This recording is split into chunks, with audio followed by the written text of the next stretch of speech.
Selanjutnya kita lanjutkan kembali terkait dengan materi kita di bagian ketiga dari video ini kalau saya tidak salah. Oke, sekarang kita lanjutkan dengan saldo normal akun. Nah, saldo normal suatu akun bisa didebit atau dikredit, tergantung apakah kenaikan akun tersebut dicatat sebagai debit atau sebagai kredit. Saya ulangi kembali, saldo normal akun. Saldo normal suatu akun itu bisa saja didebit atau dikredit, tergantung apakah kenaikan akun tersebut dicatat sebagai debit atau kredit. Perhatikan di situ, ini akunnya, ya, ini akunnya. Perhatikan baik-baik, ya, diperhatikan baik-baik. Ini akun. Nah, akunnya tadi itu kan ada aset, kewajiban atau liabilitas, kemudian ada ekuitas pemilik, kemudian pendapatan dan beban. Kalau kita kasih nomor ini 1, 2, 3, 4, dan 5. Kalau kita kasih nomor akunnya, saldo normalnya mana? Ini dia, aset, ya kan? Saldo normalnya itu debit. Ya, ingat, aset saldo normalnya debit. Ya kan? Kewajiban saldo normalnya kredit. Ekuitas pemilik saldo normalnya kredit. Pendapatan saldo normalnya kredit. Beban saldo normalnya debit. Nah, ini tentu perlu kita hafal agar nanti kita bisa melakukan penjurnalan. Apakah dia di debit ataukah dia di kredit. Jadi oleh karena itu mesti harus kita hafalkan. Perhatikan baik-baik. Cara menghafalnya mudah. Di video sebelumnya sudah saya singgung bagaimana cara menghafalnya. Tidak butuh waktu yang cukup lama.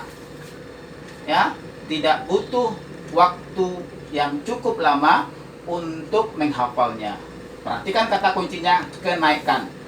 Kalau kita berbicara kenaikan berarti di sini tandanya tambah. Terjadi kenaikan atau terjadi penambahan. Oke, perhatikan baik-baik di situ, ya. Kalau dia bertambah, ya. Tadi aset bertambah kita catat di bagian debit. Caranya bagaimana? Nah, caranya adalah menghafal yang mudah itu adalah aset, beban, aset dan beban, ya, bertambah di debit, sisanya di kredit.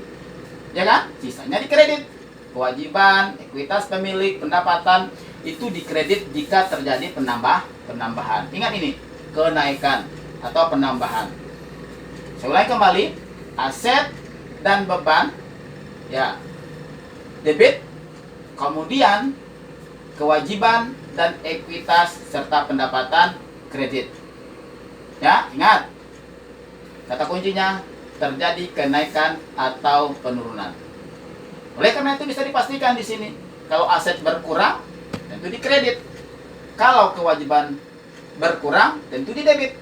Kalau ekuitas pemilik berkurang tentu di debit. Pendapatan berkurang tentu di debit. Beban berkurang tentu di kredit. Nah, jadi oleh karena itu perlu kita hafalkan ini. Aset dan beban bertambah di debit, sisanya adalah kredit. Oke? Next. Ini dia. Perhatikan baik-baik. Aturan debit dan kredit. Saldo normal akun. Ya, saldo normal akun. Perhatikan yang di sisi akun untuk mencatat kenaikan yang ditunjukkan dengan warna abu-abu. Ya, itu kenaikan atau penambahan. Masih kita perhatikan laporan posisi keuangan atau persamaan akuntansi ini nggak boleh tinggal sampai kapanpun. Laporan keuangan itu pasti dari sini sumbernya. Aset sama dengan kewajiban ditambah ekuitas. Oke, sekarang kita lihat aset dulu, akun aset. Ya kan? debit, ya, itu jika terjadi kenaikan. Ya, jika terjadi penurunan maka di kredit. Sini saldonya. Ya, saldo normalnya di debit. Kemudian liabilitas atau akun liabilitasnya, jika terjadi kenaikan maka kita mencatatnya di kredit. Debit untuk penurunan atau pengurangan. Saldo normalnya untuk utang adalah kredit. Ekuitas pemilik, ya, atau akun modal pemilik. Ya, terjadi kenaikan kita catat di kredit. Jika terjadi penurunan kita catat di debit. Saldo normalnya adalah kredit. Prepay, akun prepay pemilik. Nah, jika terjadi kenaikan kita akan mencatatnya di debit. Jika terjadi penurunan kita akan mencatatnya di kredit. Saldo normal prepay adalah debit. Next, kita lanjut ke laporan laba rugi. Ya, ke laporan laba rugi. Di sini ada pendapatan. Ya, di sini ada pendapatan. Nih.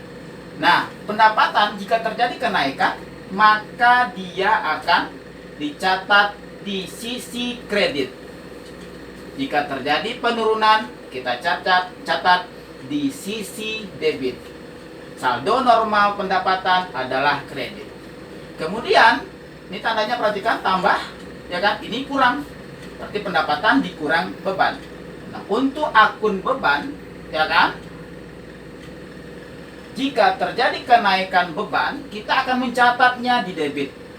Jika terjadi penurunan atau pengurangan, maka kita akan mencatatnya di kredit. Saldo normal akun beban adalah debit. Sehingga nanti akan menghasilkan, ya kan? Berapa? Ya, pendapatan dikurangi beban itu akan menghasilkan laba atau rugi. Laba dia ketika pendapatan lebih besar daripada beban. Rugi dia ketika beban lebih besar daripada pendapatan. Oke, itulah aturan debit dan kredit untuk saldo normal akun. Sampai di sini materi kita. Silahkan diulang-ulangi lagi sehingga nanti akan mempermudah untuk pertemuan-pertemuan berikutnya. Demikian, terima kasih. Assalamualaikum warahmatullahi wabarakatuh.